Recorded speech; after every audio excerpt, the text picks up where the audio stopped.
Good morning, students. Our today's topic is changing role of public sector. After independence, there was a need for rapid economic and social development to solve the problems of poverty, unemployment, illiteracy, and regional imbalances in economic growth. The private sector was unwilling to invest in the projects, which required heavy investment and had long gestation periods. As a result, government took up the responsibility of developing infrastructure facilities and providing for goods and services essential for the economy. Public sector plays an important role in India's economic development. The most important objective of public sector is economic growth with social justice and providing service to the society. So first of all, we will discuss the importance of public sector. First is development of infrastructure. Infrastructure refers to all such activities and facilities which are needed to provide different kind of services in an economy. Transportation, communication, fuel and energy, basic and heavy industries are very essential for economic development. Government has set up various public sector enterprises in these areas where private sector enterprises are unwilling to invest. Public sector enterprises made investments in order to first provide infrastructure to the core sector like steel plants, railways, which requires huge investment, complex and upgraded technology. Second, provide infrastructure to areas where private enterprises are not functioning in the desired direction. Third, provide direction to future investments like hotels, project management, automobiles, etc. Second, regional balance.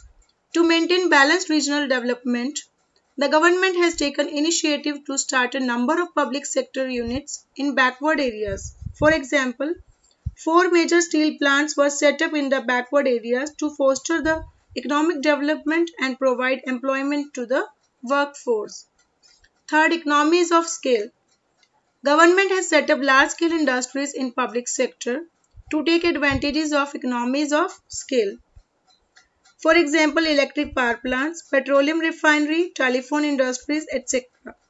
These units need huge capital outlay to take the advantage of economies of scale, which is possible only with the government resources and mass scale production. Fourth, check over concentration of economic power. In private sector, there are very few industries which invest in heavy industries. It leads to concentration of wealth in the few hands. The flow of economic resources to the private sector entrepreneurs can be controlled up to a certain extent. Fifth, import substitution. Government set up public sector units for production of capital goods which were imported earlier.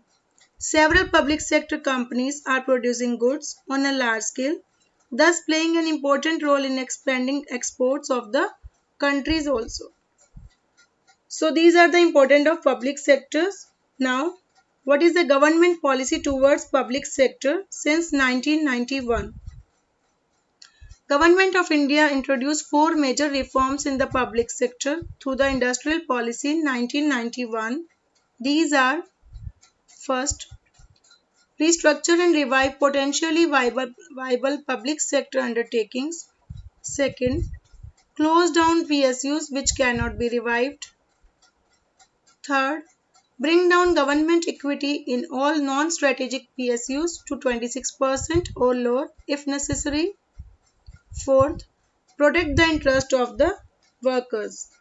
In order to achieve these elements, government took the following steps to reform the public sector. First, reduction in the number of industries reserved for public sector.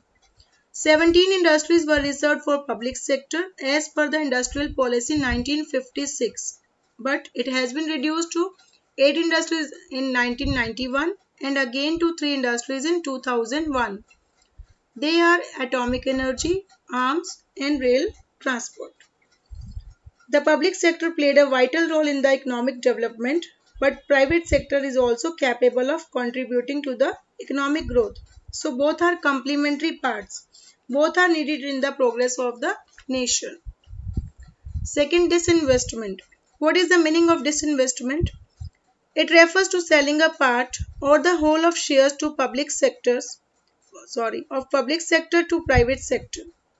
The aim was to raise resources and to involve general public and workers in the ownership of these enterprises. It was also expected that this investment would improve managerial performance and financial discipline. So government holding in such units is thereby reduced and private participation enhanced. Third, protection of sick units.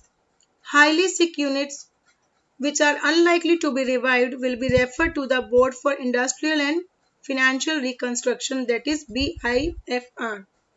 BIFR decided to revive some units and to close down the other units. In case of many sick enterprises, it is not possible to revive them due to huge losses.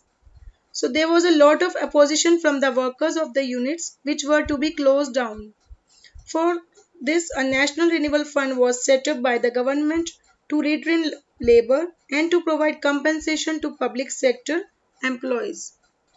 Fourth, Memorandum of Understanding. To improve the performance of public sector enterprises, government introduced MOU system by giving clear target and operational autonomy to achieve those targets. Here, public sector enterprises are accountable for specified results. So these are the measures which are taken by the government. So now your third chapter has been completed. Have a good day. Thank you.